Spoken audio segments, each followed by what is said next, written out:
Hello students, welcome back to my YouTube channel hope the rising wave.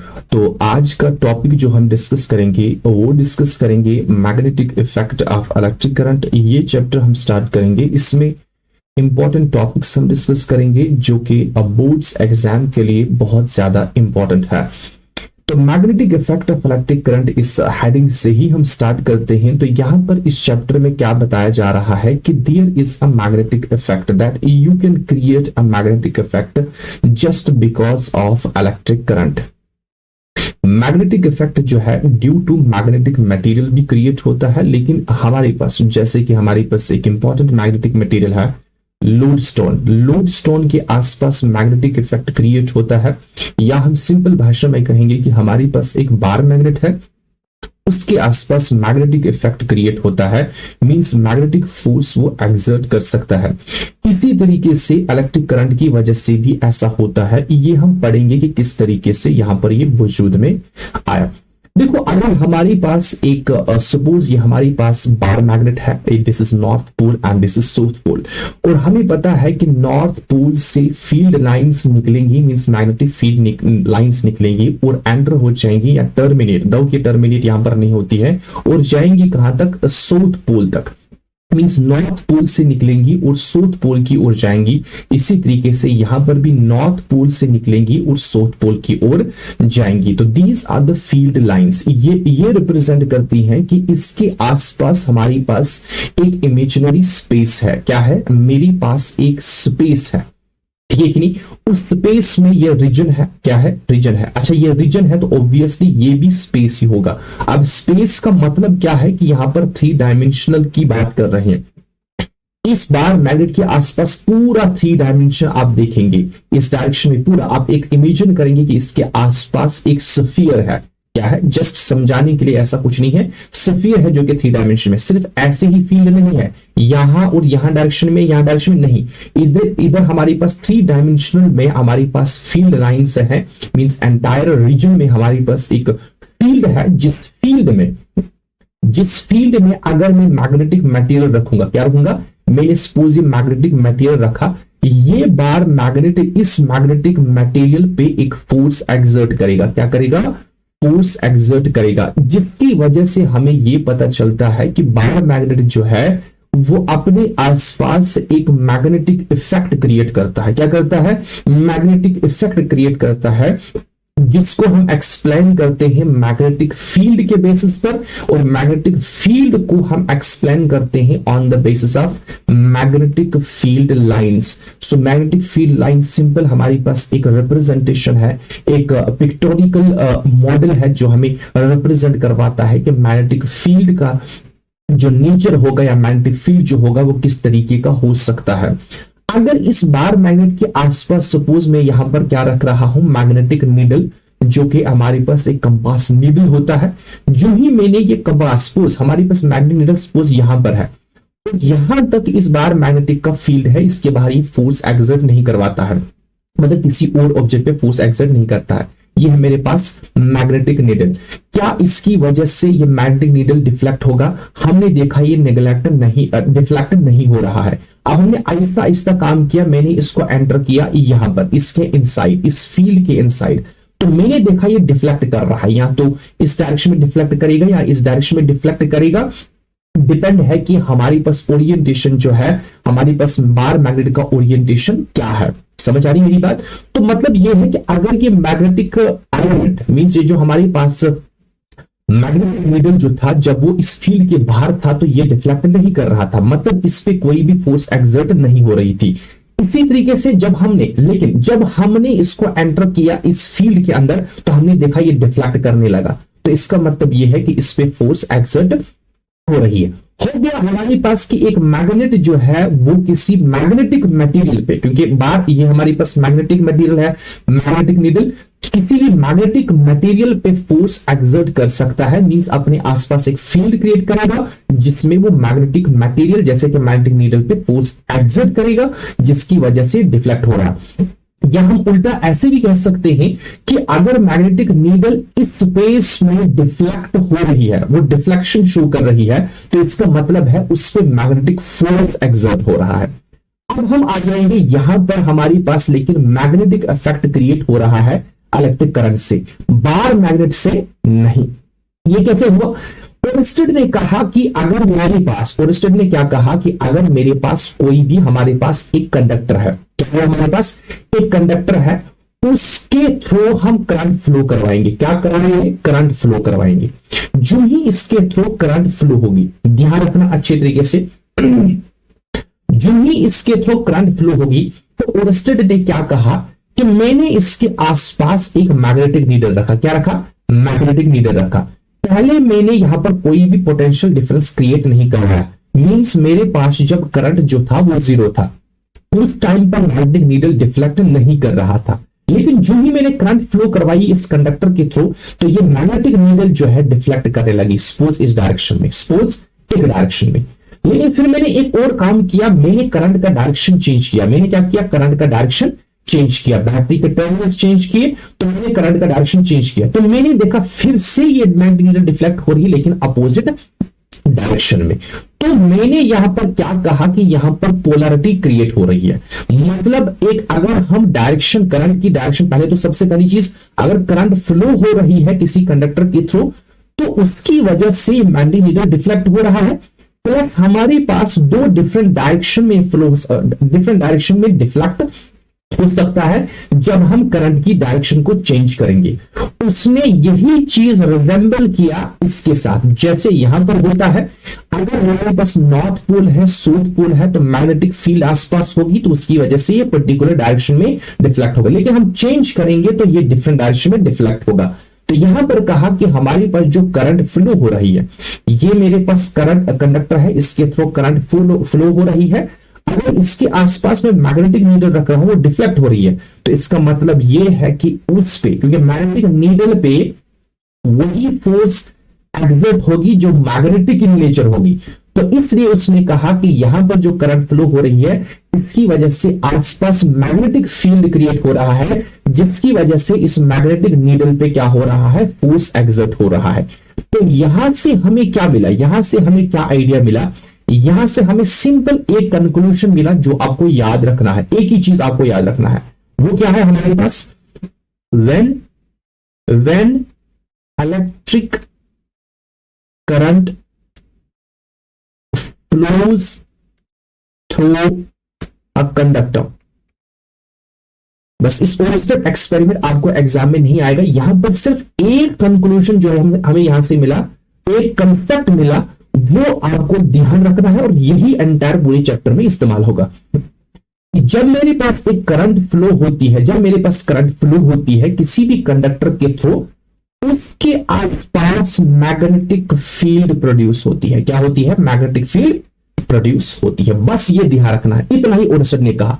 उसने बाकी कोई भी डिटेल नहीं कही। उसने कहा कि अगर किसी कंडक्टर के थ्रू करंट फ्लो हो रही है, तो उसके आसपास मैग्नेटिक फील्ड प्रोड्यूस होगी, बस समाप्त।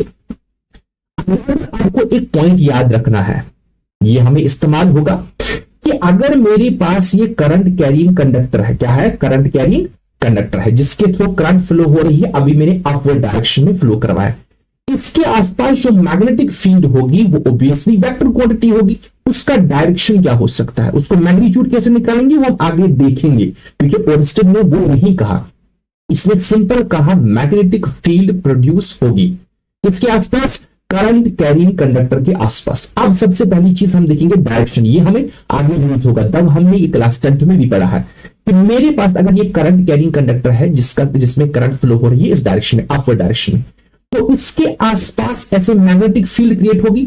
अब इसका डायरेक्शन क्या होगा? एंटी क्लॉकवाइज होगा, क्लॉकवाइज होगा। आपको क्या काम करना है? अपना राइट हैंड लेना है, राइट हैंड का थंब उस डायरेक्शन में पॉइंट करना है जिस डायरेक्शन में करंट है। जब उस डायरेक्शन में आप पॉइंट करेंगे तो फिर आप अपनी फिंगर्स को कर्ल करेंगे। जब फिंगर्स को कर्ल करेंगे वो शो करेगा, देखो यहां पर मैं लिखूंगा, थंब जिस डायरेक्शन में होगा वो रिप्रेजेंट करेगा करंट का डायरेक्शन। फिर जब आप अपनी फिंगर्स को कर्ल करेंगे, क्या करेंगे? कर्ल करेंगे, तो एक सर्कल बनेगा। कर्ल करेंगे, जिस डायरेक्शन में कर्ल करेंगे वो रिप्रेजेंट करेगा मैग्नेटिक फील्ड का डायरेक्शन। क्या रिप्रेजेंट करेगा? मैग्नेटिक फील्ड का डायरेक्शन। तो यहां पर अपवर्ड डायरेक्शन आप थंब करेंगे तो जब आप फिंगर कर्ल करेंगे तो वो ऐसे आ जाएंगी एंटी क्लॉकवाइज डायरेक्शन। तो उस टाइम पर हमारे पास एंटी क्लॉकवाइज, इन सिंपल जब अपवर्ड डायरेक्ट अप करेंगे थंब तो हमारे पास एंटी क्लॉकवाइज डायरेक्शन होगा मैग्नेटिक फील्ड का। लेकिन अगर यही कंडक्टर में ले लूंगा और डायरेक्शन ऑफ करंट ये है, ये डाउनवर्ड है, तो आप थंब को डाउनवर्ड पॉइंट करेंगे जिस डायरेक्शन में फिंगर्स कर्ल करेंगी, तो इस केस में फिंगर कर्ल करेंगी क्लॉकवाइज डायरेक्शन। ध्यान रखना है। अब ध्यान रखना है जब मैंने ये कंडक्टर लिया इसके आसपास ये मैग्नेटिक फील्ड ली, ये इंपॉर्टेंट पॉइंट है। आप देखा यहां पर ये पॉइंट है, एक मिनट वेट खुदा था, ये वाला पॉइंट, ये वाले पॉइंट पे फोकस करेंगे। सपोज करेंगे कि ये मेरे पास सर्कल जो है इसके आसपास बन रहा है जो कि मैग्नेटिक फील्ड है वो ऐसे है, और ये कंडक्टर इस तरीके से है, ठीक है, जिसके थ्रू करंट फ्लो हो रही है। यहां पर इस पॉइंट पर अगर आप देखेंगे तो यहां पर जो मैग्नेटिक फील्ड का डायरेक्शन है वो परपेंडिकुलरली इनवर्ड है, यहां पर परपेंडिकुलरली आउटवर्ड है। ये आपको ध्यान रखना है, perpendicularly inward to this board, इस बोर्ड के परपेंडिकुलरली इनवर्ड, इसको रिप्रेजेंट करते हैं क्रॉस से। जो परपेंडिकुलरली इनवर्ड आउटवर्ड जा रही है उसको डिनोट करते हैं डॉट से। आपको ध्यान रखना है, आगे हम डिस्कस करेंगे। तो ये हो गया ओरस्टेड एक्सपेरिमेंट हमारे पास क्या कहता है और कुछ इंपॉर्टेंट चीजें हमने यहां पर सीखी। अब मूव करेंगे नेक्स्ट इंपॉर्टेंट पॉइंट की ओर कि हमारे पास ओरस्टेड ने तो कहा, ओरस्टेड ने क्या कहा कि अगर मेरे पास कोई करंट कैरिंग कंडक्टर है तो उसके आसपास मैग्नेटिक फील्ड प्रोड्यूस तो होगा, लेकिन हमारे पास वो मैग्नेटिक फील्ड का नेचर क्या होगा, वो कितनी हो सकती है, कैसे हम डिटरमाइन कर सकते हैं, ये सारी चीजें हम यहां पर डिस्कस करेंगे। तो उस चीज के लिए हम क्या डिस्कस करेंगे, उस चीज के लिए हम डिस्कस करेंगे बायोट-सैवर्ट लॉ। क्या डिस्कस करेंगे, बायोट-सैवर्ट लॉ। बहुत ही इंपॉर्टेंट है आपके एग्जाम के लिए और बाकी कॉम्पिटिटिव एग्जाम के लिए भी। क्या है हमारे पास, बायोट-सैवर्ट लॉ। तो ये आपको ध्यान रखना है। अब देखो हमारे पास दो पर्सनालिटी आई, एक था Jean Baptiste Biot and Felix Savart. ठीक है, ये दो पर्सनालिटीज हमारे पास आती हैं, वो कहती हैं कि हमने एक्सपेरिमेंट परफॉर्म किया। क्या किया, हमने एक्सपेरिमेंट परफॉर्म किया। किस पे एक्सपेरिमेंट परफॉर्म किया, उन्होंने कंडक्टर्स लिए। क्या लिए, कंडक्टर लिए, थिन कंडक्टर्स वायर ली, उनके थ्रू करंट फ्लो करवाई। ठीक है, अब सबसे पहली चीज उन्होंने कहा कि जो कंडक्टर है ये एक पर्टिकुलर लेंथ, सपोज मैंने 10 मीटर का लिया जिसके थ्रू करंट फ्लो हो रही है।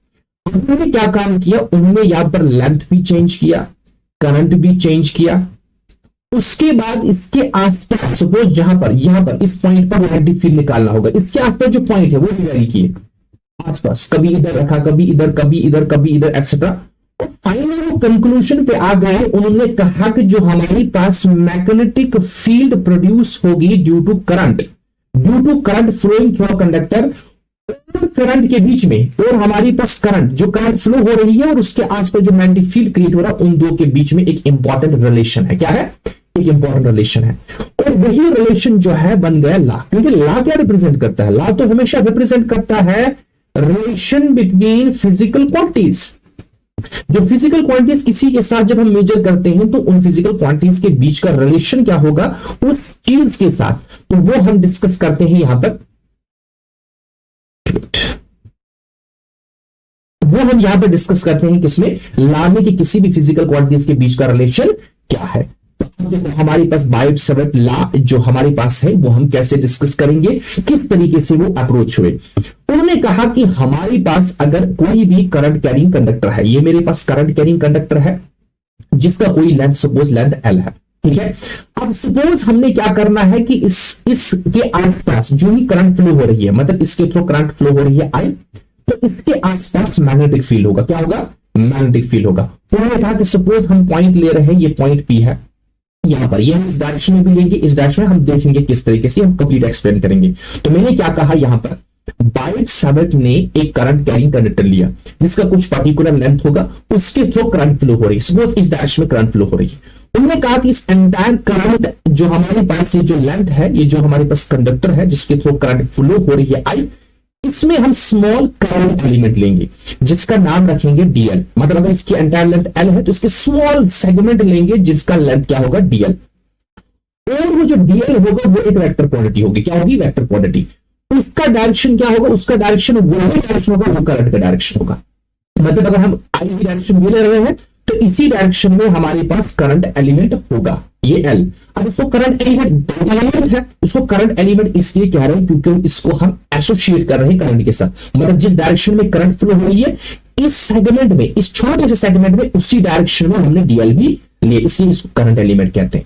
इन्होंने कहा कि अगर आपके पास छोटा सा करंट एलिमेंट यहां पर आप लेंगे, उसकी वजह से देखेंगे इस पॉइंट पर मैग्नेटिक फील्ड क्या होगा। अगर आपको यह पता चला तो ऑटोमेटिकली आप पूरे जितना इसका एंटायर लेंथ है, इस लेंथ में कितना फील्ड क्रिएट हो रहा है वो आपको पता चलेगा। सिंपल इंटीग्रेशन करना है फिर, ठीक नहीं। तो इन्होंने कहा कि अगर ये मेरे पास करंट एलिमेंट है, ये है डायरेक्शन हमारे पास करंट एलिमेंट का, ये है डायरेक्शन करंट एलिमेंट का, ठीक है, ये है डायरेक्शन करंट एलिमेंट का। और हमने क्या काम करना है, इसके आसपास कोई पॉइंट लेना, सपोज यहां पर पॉइंट लिया, यहां पर मैग्नेटिक फील्ड कितना होगा। तो करंट एलिमेंट के सेंटर से यहां तक सपोज डिस्टेंस है आर वेक्टर, जिसको मैं पोजीशन वेक्टर कहूंगा, ठीक है। तो अकॉर्डिंग टू दैट फॉर्मूला यहां पर जो मैग्नेटिक फील्ड होगा इस करंट एलिमेंट की वजह से वो स्मॉल होगा। वो स्मॉल मैग्नेटिक फील्ड को मैं डिनोट करता हूं डीबी से। वो डीबी सबसे पहला ऑब्जर्वेशन उन्होंने क्या किया कि जो मैग्नेटिक फील्ड होगा that will be directly proportional to the current. जितना करंट फ्लो होगा, अब देखो जितना करंट फ्लो होगा उतना चार्ज फ्लो होगा, समझ आई मेरी बात। जितना चार्ज फ्लो होगा, जितना चार्ज मोशन में होगा उतना मैग्नेटिक फील्ड क्रिएट होगा। तो ये एक्सपेरिमेंट के बेस पर, ये मैं नहीं कह रहा हूं, ये बायोट और सावेट कह रहे हैं जब हमने एक्सपेरिमेंट परफॉर्म किया। या अगर आप भी सोचेंगे, एक कॉमन सेंस लगाएंगे, जितना अगर करंट की वजह से मैग्नेटिक फील्ड क्रिएट हो रहा है तो जितना ज्यादा करंट होगा उतना ज्यादा मैग्नेटिक फील्ड होगा। तो उन्होंने कहा कि मैग्नेटिक फील्ड और करंट के बीच में जो रिलेशन है वो क्या है, हमारे पास एक डायरेक्ट रिलेशन है, they are directly proportional to each other. तो हमारे पास हो गया, suppose this is first point, this is the first observation. उसके बाद कहा कि जो मैग्नेटिक फील्ड है, जो मैग्नेटिक फील्ड है वो हमने देखा कि अगर हम करंट, ये जो एलिमेंट है या हम अगर कहेंगे जो कंडक्टर है, इसकी लेंथ जितना हम इंक्रीज करते जा रहे हैं तो ऑब्वियसली उतना ज्यादा चार्ज फ्लो होगा। तो जितना ज्यादा लेंथ हम इंक्रीज करेंगे तो उतना ज्यादा मैग्नेटिक फील्ड होगा इस पॉइंट पी पर, ध्यान रखना है। तो इसका मतलब it also depend upon this current element DL, ठीक है, समझ आ रही मेरी बात। इसका मतलब यह है कि इस पर भी डिपेंड है। फिर तीसरा ऑब्जर्वेशन इन्होंने कहा कि जो मेरे पास मैग्नेटिक फील्ड होगा इस पॉइंट पर, अगर हम इस पॉइंट को दूर ले रहे हैं, ये एक्सपेक्ट दूर ले रहे हैं, तो मैग्नेटिक फील्ड में क्या कह रहा हूं, अगर हम दूर ले रहे हैं, आर को इंक्रीज कर रहे हैं, तो मैग्नेटिक फील्ड जो है वो डिक्रीज तो हो रहा है लेकिन रैपिडली, डबल डिक्रीज हो रहा है रैपिडली। लेकिन जब हम इस पॉइंट को नजदीक ला रहे हैं, मींस आर को डिक्रीज कर रहे हैं, तो मैग्नेटिक फील्ड की अगर हम बात करेंगे वो रैपिडली इंक्रीज हो रहा है। इन्होंने कहा कि जो मैग्नेटिक फील्ड इसके आसपास है वो इनवर्स स्क्वायर लॉ फॉलो कर रहा है, क्योंकि मोस्ट ऑफ द फील्ड्स जो होती है, इलेक्ट्रिक फील्ड है, मैग्नेटिक फील्ड है, ग्रेविटेशनल फील्ड है, ये सारी इनवर्स स्क्वायर लॉ फॉलो करती हैं। और ये भी हमारे पास यहां पर inverse square law means it will very inversely proportional to the square of distance between this line element और current element and this point P, जहां पर हम मैग्नेटिक फील्ड क्या करते हैं कि ऑब्जर्व कर रहे हैं, मेजर कर रहे हैं। अब जो मोस्ट इंपॉर्टेंट पॉइंट यहां पर है, जो मोस्ट इंपॉर्टेंट पॉइंट ये है कि अब इन्होंने नेक्स्ट चीज क्या देखी, ये सारी ऑब्जर्वेशन देखने के बाद अब इन्होंने काम क्या किया, इन्होंने एक पॉइंट को वैरी किया with respect to this DL. मतलब ये हमारे पास है डीएल, ये है डीएल, ठीक है। तो यहां पर हमारे पास पॉइंट पी है। अब इस पॉइंट को इस डायरेक्शन में भी रोटेट किया, इस डायरेक्शन में भी रोटेट किया, मतलब एंटायर रीजन में। मतलब क्या है कि ये अब एंगल वेरी कर रहे हैं। जो डीएल और पॉइंट पी या आर के बीच में जो एंगल है वो वेरी कर रहे हैं। तो सबसे पहला काम इन्होंने क्या काम किया, इन्होंने पॉइंट पी लिया यहां पर, इस एलिमेंट पर या इस लेंथ पर, इस कंडक्टर पर लिया ये पॉइंट पी। अब जब इस पॉइंट पर लिया तो यहां पर इस पॉइंट से यहां तक आर का डिस्टेंस होगा। तो इस केस में डी एल और आर का एंगल कितना होगा, 0 डिग्री। जब हमारे पास ये एंगल 0 डिग्री था, इन्होंने एक्सपेरिमेंट परफॉर्म किया, इन्होंने कहा कि यहां पर मैग्नेटिक फील्ड जो था वो 0 था। कितना था, अच्छे से समझना। जब इन्होंने ये पॉइंट लिया कहां पर, इस वायर पर लिया, इस कंडक्टर पर लिया, तो यहां पर डी एल और आर के बीच में एंगल कितना है, 0 है। ये तो हम कह रहे हैं, ठीक नहीं, या ऑब्वियसली हमारे पास इन दो के बीच में एंगल 0 है। लेकिन इन्होंने ऑब्जर्व की जब ऐसा केस हमने लिया तो यहां पर मैग्नेटिक फील्ड कुछ भी नहीं थी। फिर ने कहा क्या काम किया, इन्होंने ये जो हमारे पास पॉइंट पी है इन्होंने लिया यहां पर, जस्ट इसके अपोजिट डायरेक्शन में यहां पर पॉइंट पी लिया, ठीक है। अब हमारे पास यहां पर डी एल और आर के बीच में एंगल कितना है, वो है 0 डिग्री। जब यहां पर भी इन्होंने ऑब्जर्व किया जीरो नहीं है, that is 180 degree, 180 degree DL इस डायरेक्शन में है, आर इस डायरेक्शन में है, तो हमारे पास इस केस में भी इन्होंने देखा कि हमारे पास मैग्नेटिक फील्ड कितना है, जीरो है। इन्होंने क्या काम किया, इन्होंने काम किया या तो इस डायरेक्शन में गए या तो इस डायरेक्शन में गए, कितने 90 डिग्री पर परपेंडिकुलर, इसके जस्ट परपेंडिकुलर लिए यहां पर पॉइंट पी या यहां पर पॉइंट पी, ठीक नहीं। यहां पर एंगल जो है डीएल और आर के बीच में कितना है, 90 डिग्री। इन्होंने देखा यहां पर मैग्नेटिक फील्ड जो था that was maximum, that was maximum. इन्होंने कहा यहां पर कि हमारी पास जो मैग्नेटिक फील्ड है that also depend upon the position of this point P, कि इसका एंगल जो है, मतलब जो आर और डीएल के बीच का एंगल जो है वो कितना हो सकता है। लेकिन उन्होंने कहा कि it is directly proportional to sine theta. अब आप कहेंगे कि साइन थीटा क्यों लिया, कॉस थीटा क्यों नहीं लिया। अगर हम ये ऑब्जर्व करेंगे, यहां ऑब्जर्वेशन के बेसिस पर हमें यह पता चल रहा है कि अगर हम साइन 0 लेंगे, साइन 0 तो मैग्नेटिक फील्ड कितना होगा, 0। साइन 180 तो 0। अगर कॉस लेंगे तो कॉस 180 होता है -1, लेकिन ऐसा है नहीं। इसलिए हमने कहा कि ये क्या फॉलो कर रहा है, मैग्नेटिक फील्ड एंगल पर भी डिपेंड है। किस एंगल पर, डीएल और आर के बीच का एंगल क्या है, ठीक है नहीं। तो इसके बेसिस पर हमने कहा कि DB is directly proportional to sine theta. इस सारे ऑब्जर्वेशन को कंबाइन करने के बाद ने कहा कि जो मैग्नेटिक फील्ड है that is directly proportional to IDL sin theta upon r square। ये हो गया हमारे पास ला। अब यहां पर प्रोपोर्शनलिटी साइन हटाएंगे तो यहां पर एक कांस्टेंट लगेगा, कांस्टेंट के हम लिखेंगे, that will B IDL sin theta upon r square। ये आपको ध्यान रखना है यहां पर, ठीक है। तो हमारे पास चीज क्या है कि हमने क्या सीखा, यहां पर हमने क्या सीखा कि बायट-सैवर्ट ने कहा कि जो मैग्नेटिक फील्ड होगा करंट कैरिंग कंडक्टर के थ्रू, वो किस किस चीज पे डिपेंड होगा, that will be proportional to I and DL, then sine theta, then R square. ये 4 फिजिकल क्वांटिटीज पे डिपेंड होगा, जो कि ओरस्टेड ने नहीं कहा था। ओरस्टेड सिर्फ कहा कि मैग्नेटिक फील्ड प्रोड्यूस होगी, इन्होंने कहा कि किस किस चीज पे डिपेंड होगा, इसका नेचर क्या हो सकता है। और यहां पर प्रोपोर्शनलिटी साइन हटाने के बाद मैंने कांस्टेंट लगाया suppose K, then I DL sine theta upon R square. ये जो कांस्टेंट के होगा इसका वैल्यू होगा है म्यू नॉट अपॉन 4 पाई, तो होगा complete IDL sine theta upon R square. अब यहां पर जो म्यू नॉट है it is known as permeability of free space, permeability of free space. मतलब हमारे पास ये करंट कैरिंग वायर है, यहां पर हम मैग्नेटिक फील्ड निकाल रहे हैं, इन दो के बीच में कौन सा मीडियम है जो इस फोर्स को परमिएट कर रहा है, कितना परमिएट करेगा। अगर वैक्यूम है, फ्री स्पेस है, तो मैक्सिमम फोर्स एक्सर्ट होगी। कोई और मीडियम रखेंगे तो फोर्स पे इफेक्ट होगा। तो इसका मतलब यह है कि हमारे पास मैग्नेटिक फील्ड जो है, जो करंट कैरिंग वायर की वजह से प्रोड्यूस हो रहा है, वो इस चीज पे भी डिपेंड है कि इस वायर और जहां पर आप फील्ड निकाल रहे हैं उन दो के बीच में मीडियम क्या है, ठीक नहीं। इसका वैल्यू जो ऐसे सिस्टम में होता है that is mu naught is equals to 4 pi into 10 raised to power -7 tesla. ये आपको ध्यान रखना है, ये याद रखना है, एक्सपेरिमेंटल वैल्यू है। इसलिए हमारे पास मैग्नेटिक फील्ड का वैल्यू जो होगा that will be 10 raised to power -7 IDL sin theta upon R square. 4 pi cancel हो जाएगा, ये हमारे पास आ जाएगा मैग्नीट्यूड। इसी चीज को हम वेक्टर फॉर्मेट में अगर हमें डायरेक्शन भी बताना होगा तो हम लिखेंगे DB vector is equals to 10 raised to power -7 IDL vector cross और कैप। क्योंकि ये जो थीटा है वो डी और आर के बीच में है, तो हम यहां लिखेंगे आर कैप जो कि डायरेक्शन बताता है पोजीशन वेक्टर का अपॉन आर स्क्वायर, ठीक है कि नहीं। तो डीएल क्रॉस आर जो होगा will be again DL sine theta, तो यहां पर ये डायरेक्शन बताएगा। अगर हम डीएल से आर की ओर आ रहे हैं, जो हमने फिगर बनाया, वेट जो यहां पर हमारे पास फिगर है, अगर हम डीएल से आर की ओर, एक मिनट, अगर हम डीएल क्रॉस आर कर रहे हैं, ऐसे आ रहे हैं डीएल से आर क्रॉस की ओर, तो आप क्या काम करेंगे, अपना राइट हैंड लेंगे, तो आप डायरेक्ट करेंगे जो हम कहां से कहां की ओर आ रहे हैं, डीएल से आर की ओर। तो फिंगर जिस डायरेक्शन में कम करेंगे तो थंब जो रहेगा, थंब इस पॉइंट पर, इस पॉइंट जो तब रहेगा इनवर्ड, क्या रहेगा, इनवर्ड। अगर आप देखेंगे इस तरीके से आप कर्ल करेंगे यहां पर डीएल से क्रॉस आर की ओर, ठीक है नहीं। ये जो थंब रहेगा वो रहेगा परपेंडिकुलरली इनवर्ड, तो यहां पर मैं क्रॉस से डिनोट करूंगा तो यहां पर मैग्नेटिक फील्ड क्या होगा, परपेंडिकुलरली इनवर्ड।